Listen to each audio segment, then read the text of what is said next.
اور وہ بہت ایک اہم پی ٹی آئی میں وہ فگر ہیں جو کہ مولانا صاحب کے ساتھ ریکنسیلیشن کر رہے ہیں، اور پہلے بھی انہوں نے کی ہے۔ مولانا صاحب پی ٹی آئی سے خاصے ناراض ہیں۔ میں اتنا بھی آگے بتاتی ہوں کہ مولانا فضل الرحمان صاحب سلمان اکرم راجہ صاحب سے بھی خاصے ناراض ہیں، اور یہ جو پوری چیز ہے یہ دراصل وہ جو مولانا صاحب کا ایک اپوزیشن اتحاد میں آنا ہے اس کو ختم کرنے کے لیے مجھے جہاں تک پتا چلا ہے کہ یہ ساری چیز اس لیے کی جا رہی ہے کیونکہ گنڈا پور صاحب کو مولانا صاحب پسند نہیں ہے، اور مولانا صاحب سے جو اسد کیسر صاحب کی بالخصوص قربت ہے obviously گنڈا پور صاحب کو وہ بھی پسند نہیں ہے کہ ایک میرا مخالف ہے اور اس کے ساتھ میری پارٹی کا بندہ بہت زیادہ قریب ہے، تو اس وقت اس قربت کی ضرورت ہے پی ٹی آئی کو، یہ سمجھنا پڑے گی بات گنڈا پور صاحب کو۔ لیکن میں نہیں سمجھ آتی، مجھے نہیں سمجھ آتی کہ کیا وجہ ہے۔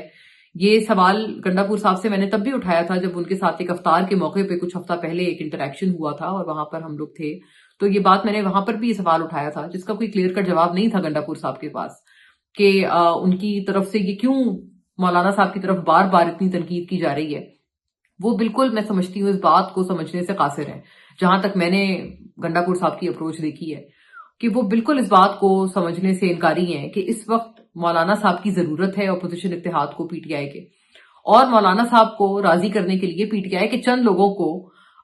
اپنا رول ادا کرنے کی ضرورت ہے، جن میں سے ایک اسد کیسر صاحب ہیں اور دیگر ہیں جو کہ اپنا رول ادا کر رہے ہیں، ایون عاطف خان صاحب۔ لیکن ان کے اوپر اگر گنڈا پور صاحب اس موقع پر چڑھائی کر رہے ہیں تو اس کی بڑی کلیئر کٹ وجہ یہی ہے کہ ایک تو ان کو برا لگ رہا ہے کہ بھئی یہ میرے حریف کے ساتھ یہ لوگ زیادہ کوزی کیوں ہو رہے ہیں، اور گنڈا پور صاحب مجھے لگتا ہے لارجر پکچر کو دیکھ ہی نہیں پا رہے ہیں کہ اس وقت ان لوگوں کو، ان کے اتحاد کو مولانا صاحب کی کتنی ضرورت ہے۔ 26 کے حوالے سے گنڈا پور صاحب نے ایک اور انکشاف کیا ہے اور میں سمجھتی ہوں ان کی بات درست ہے۔ میں یہ بھی سمجھتی ہوں کہ دیکھیں ان کی جو بات ہے وہ پی ٹی آئی، صرف پی ٹی آئی کے اوپر وہ دھچکا نہیں ہے بلکہ وہ حکومتی بیانیے کو بھی دھچکا ہے، کیونکہ حکومت تو یہ کلیم کر رہے ہیں دونوں طرف کو، مجھے لگتا ہے گنڈا پور صاحب نے ایک حقیقت پسندانہ بات کی ہے۔ میں جہاں پر ان کے پچھلے بیان کی میں نے مذمت کی ہے، وہیں پر اس بیان کو میں کافی ریالٹی کے قریب سمجھتی ہوں، کیونکہ ان کے اس بیان سے ایک تو حکومت کی بھی اپنے دعووں کی بہت بری طرح سے تردید ہوئی ہے، حکومت کے بھی دعوے اس میں پھیکے پڑ گئے اور پی ٹی آئی کے اپنے دعوے بھی پھیکے پڑ گئے۔ میں بتاتی ہوں کیسے۔ حکومت کے دعوے اس لیے پھیکے پڑے ہیں کیونکہ حکومت نے یہ کلیم کیا تھا کہ جی 26 کو تو کوئی گولی نہیں چلی، تو یہ جو بات ہے، یہ جو دعویٰ ہے حکومت کا، ایک طرح سے یہ ایک تو ایویڈنٹلی یہ بات ہے کہ یہ پھیکا پڑا ہے، کیونکہ حکومت کا جو کلیم ہے وہ گنڈا پور صاحب کے کلیم کے ساتھ بالکل بری طرح سے وہ درہم برہم ہو جاتا ہے۔ وہیں دوسری طرف پی ٹی آئی کا بھی obviously ان کا بھی جو کلیم ہے کہ اسٹریٹ فائرنگ کر کے لوگوں کو مارا گیا، ہمیں روز اول سے پتا تھا کہ اس طرح کی بات نہیں ہے، اور جتنے لوگ جو وہاں پر آن گراؤنڈ موجود تھے سب نے اس بات کی شہادت دی ہے کہ وہاں پر اگر گولیاں چلی تھیں تو لوگوں کو ڈسپرس کرنے کے لیے چلی تھیں، کوئی ڈائریکٹ فائر والا کوئی کانسیپٹ نہیں تھا، جیسے کہ کچھ لوگ کلیم کر رہے تھے کہ جی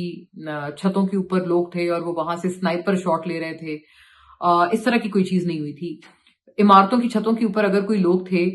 تو ان کا قطعاً یہ ان کے ہونے کا پرپز نہیں تھا کہ ان سے کوئی سنائپر شاٹ لیا جاتا۔ جتنی بھی کیجویلٹیز تھیں جو ہوئی ہیں دونوں اطراف سے ہوئی ہیں، ان میں سے کسی کا بھی سنائپر شاٹ والا کسی کا کانسیپٹ نہیں ہے، کسی کا بھی سنائپر شاٹ والا جو ہے کسی کی ہلاکت یا کیجویلٹی نہیں ہے،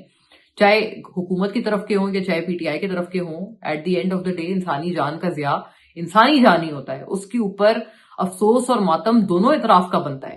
اور یہ بہت افسوسناک مقام ہے کہ ہماری کشیدگی اور ہماری لڑائی جو دونوں کی ہے وہ اس نہج تک، جانوں کے ضیاع تک جو ہے وہ اس معاملے کو گھسیٹ لائی ہے۔ اس کے اوپر جو افسوس ہے وہ کسی صورت کم نہیں ہو سکتا، چاہے وہ جس مرضی طرح سے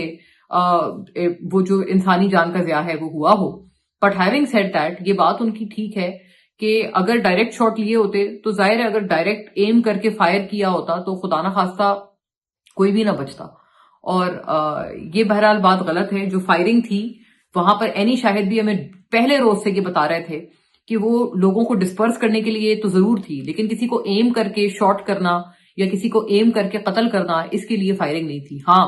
obviously اگر اس پوری ہوائی فائرنگ سے کوئی اس کی زد میں آیا یا کوئی ہلاکت ہوئی، وہ بھی obviously میں پھر کہہ رہی ہوں کہ وہ بھی اتنی ہی دردناک ہے، اتنی ہی قابل افسوس ہے جتنی کہ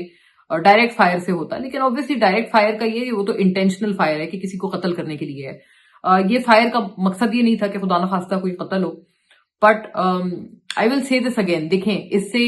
انسانی جو جان کا ضیاع ہوا ہے اس کی گریوٹی کم نہیں ہو جاتی، پہلے تو میں یہ کہنا چاہتی ہوں. اور ہاں، to your question, answering your question, Gandapur صاحب کی اس بات سے یقیناً جو پی ٹی آئی کا اپنا کلیم تھا یا ان کے اپنے لوگ جو کہتے تھے کہ جی ڈائریکٹ فائر کر کر کے 200 بندے انہوں نے شہید کر دیے، پھر اس کے بعد وہ فگر کم ہوا، وہ ڈائریکٹ فائر نہیں تھا. ڈائریکٹ فائر سے بہت بڑے پیمانے پہ جانی نقصان ہوتا، اور یہ اس میں کوئی دوسری رائے نہیں ہے، یہ کوئی نارمل کامن سینس رکھنے والا شخص بھی سمجھ سکتا ہے. اور بہرحال میں پھر کہوں گی کہ جہاں میں نے گنڈا پور صاحب کے اپنے پارٹی کے اوپر چڑھائی کرنے کے بیانیے کو اس کی میں نے مذمت کی ہے، وہاں پر میں اس خاص بیان کو گنڈا پور صاحب کے خاصا حقیقت پسندانہ اور حقیقت سے قریب تر بیان سمجھتی ہوں. کور کمانڈرز کانفرنس کا جو اعلامیہ ہے مجھے لگتا ہے وہ بہت کلیئر ورڈڈ ہے، اور بلکہ میں سمجھتی ہوں کہ جو گورنمنٹ کی طرف سے اس بات پہ کلیئرٹی آنی ہے اس میں خاصی کمی محسوس کی جا رہی ہے، کیونکہ حکومت کی طرف سے ابھی بھی کلیئر کٹ نہیں بتایا جا رہا کہ آپریشن چل رہا ہے اور کوئی آپریشن انڈر وے ہے. Where as corps commanders conference کے اعلامیے میں تو یہ بات بڑی کلیئر کٹ بتائی گئی ہے کہ عزم استحکام کے تحت جو بھی آپریشن اور جو کاؤنٹر ٹیررزم کی ایکٹیویٹیز ہیں ان میں اور زیادہ تیزی لائی جائے گی. سو آئی تھنک گورنمنٹ یا تو اپنے کچھ ریکنسیلیٹری جو ان کا موڈ ہے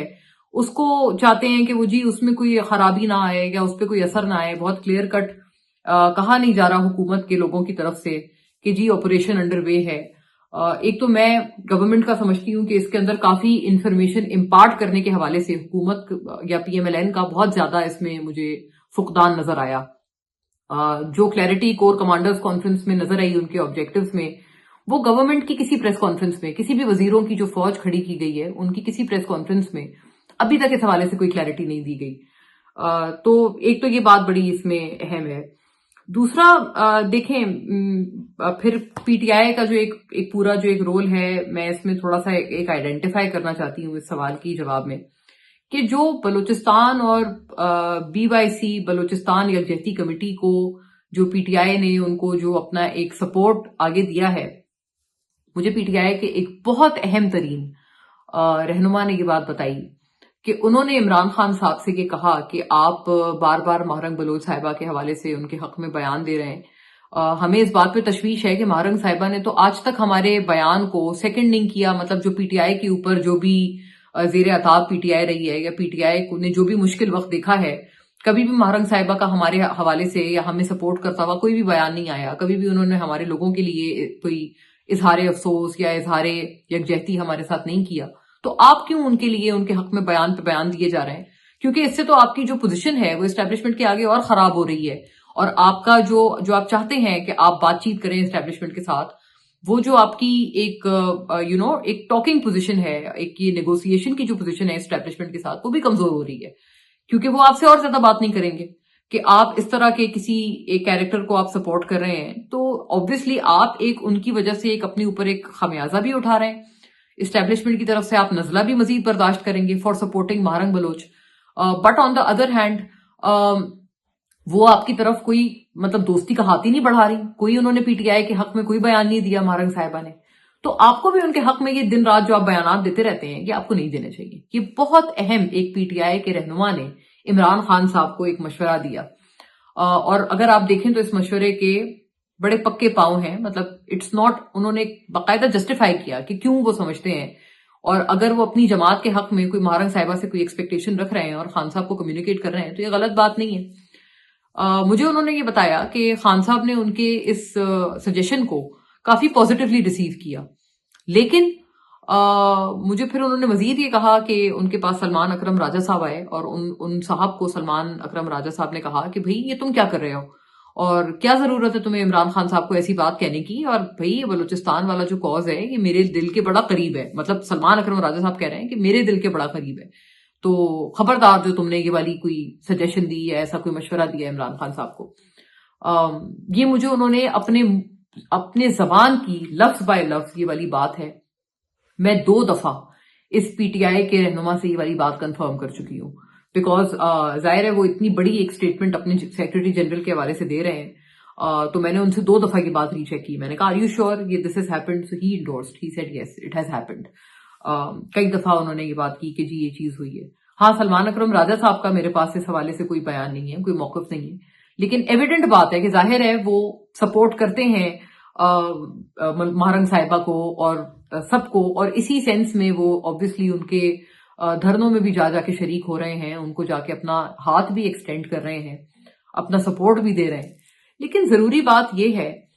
کہ اس کے بعد جو پی ٹی آئی کو سوچنا چاہیے کہ ان کی بارگیننگ پوزیشن کہاں چلی جائے گی. پی ٹی آئی اسٹیبلشمنٹ سے بات کرنا چاہتی ہے، اس میں کوئی دوسری رائے نہیں.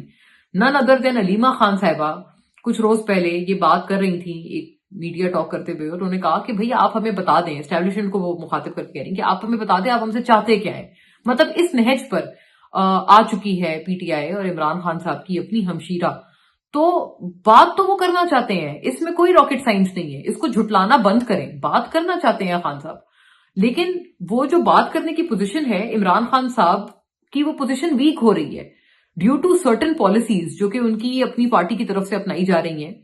اور جو یہ سلمان اکرم راجہ صاحب کی جو اس حوالے سے بات تھی وہ بڑی اہم تھی، جو ان کے ایک بہت پارٹی کے اہم رہنما نے، میں ان کا نام ڈسکلوز نہیں کر رہی، انہوں نے جو یہ بات مجھے بتائی ہے. سو I think P T I اپنے، ہم صرف طاقتوروں سے بات کریں گے، پی ٹی آئی اپنے اس کیا کہتے ہیں آبجیکٹو سے اپنے آپ کو دور سے دور کرتی جا رہی ہے ود ایوری پاسنگ ڈے. نہ اپوزیشن اتحاد یہ لوگ بنا رہے ہیں اور روز بروز اس قسم کی پالیسیز کر رہے ہیں کہ جس کی وجہ سے ان کی پوزیشن ایک بہت ایجیٹیٹڈ اور ایک انتہائی ایکسٹریم لیفٹ کی جماعت کے طور پر ابھر کر سامنے آ رہی ہے، جو کہ یہ پی ٹی آئی کبھی بھی نہیں تھی ایکسٹریم لیفٹ کی جماعت. تو اتنی میجر اپنی اورینٹیشن میں تبدیلی پی ٹی آئی کو جو ہے ظاہر ہے اس وقت کے حالات میں ان کو سوٹ نہیں کرتی. اور میں امید کرتی ہوں کہ پی ٹی آئی میں جو کرتا دھرتا ہے وہ اپنی اس پوزیشن پہ نظر ثانی کریں. ہیونگ سیڈ دیٹ، دیکھیں میں پھر کہنا چاہتی ہوں کہ بلوچستان کو لے کر کور کمانڈرز کانفرنس میں جو اعلامیہ آیا ہے اس میں بہت زیادہ کلیئرٹی ہے. اتنی کلیئرٹی سے کوئی بات ہو نہیں سکتی تھی، لیکن وہ کلیئرٹی ہم ایکسپیکٹ کرتے ہیں کہ وفاقی وزراء کی طرف سے اور وفاقی حکومت کی طرف سے بھی نظر آئے، جو کہ ابھی تک نظر نہیں آئی ہے. جب تک یہ کلیئرٹی ہمیں ہماری سویلین لیڈرشپ کی طرف سے نظر نہیں آئے گی، تب تک میں سمجھتی ہوں اس پوری چیز کو آپ ریئلائز کرنا آپ کے لیے خاصا مشکل یا پرابلمٹک ہوگا.